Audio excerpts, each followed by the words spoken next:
Shock and denial. The first stage of grief is often shock, immediately followed by denial. In this phase, the loss feels unreal or too overwhelming to accept. You may feel emotionally numb, disoriented, or paralyzed by disbelief. Denial is a natural defense mechanism. It shields us from the full impact of the loss, allowing us time to process it in smaller doses. You might hear yourself thinking things like, "This can't be happening," or "There's no way this is real."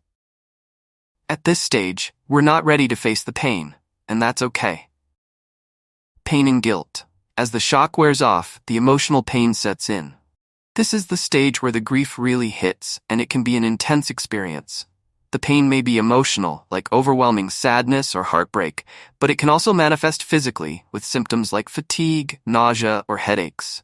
Guilt often accompanies this stage. You might replay the situation over and over, thinking, "If only I had done something different," or "I could have prevented this." It's a difficult stage as you grapple with the reality of what happened and your role in it. Anger. Next comes anger, which is a natural response to feeling helpless and frustrated.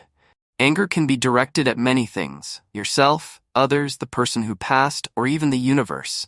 You might ask, "Why did this happen to me?" Or, "How could this be fair?" Anger provides a temporary outlet for the pain, even though it might seem irrational or misplaced. It's important to let this emotion out, as bottling it up can lead to prolonged suffering. This stage can also bring tension in relationships, as anger often leads to blaming others. Bargaining. In the bargaining stage, you begin to think about ways you could have changed the outcome.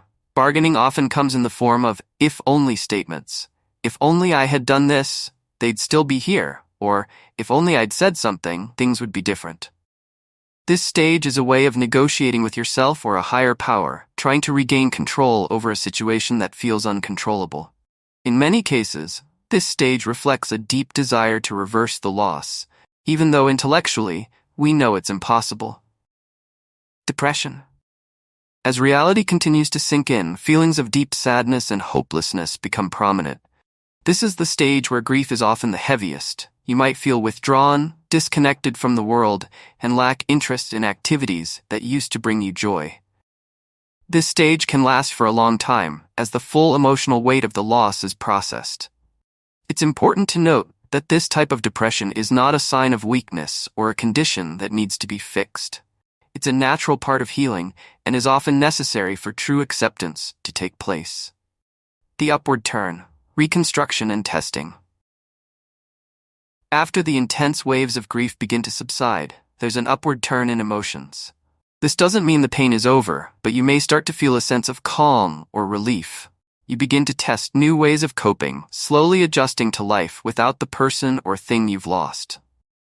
You might begin exploring new routines, activities, or relationships that help you regain a sense of normalcy.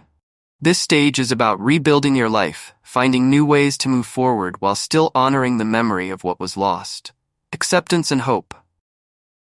Finally, acceptance doesn't mean you're over it. Instead, it means that you've come to terms with the new reality. You've accepted that life has changed, and though it's different now, it's still worth living.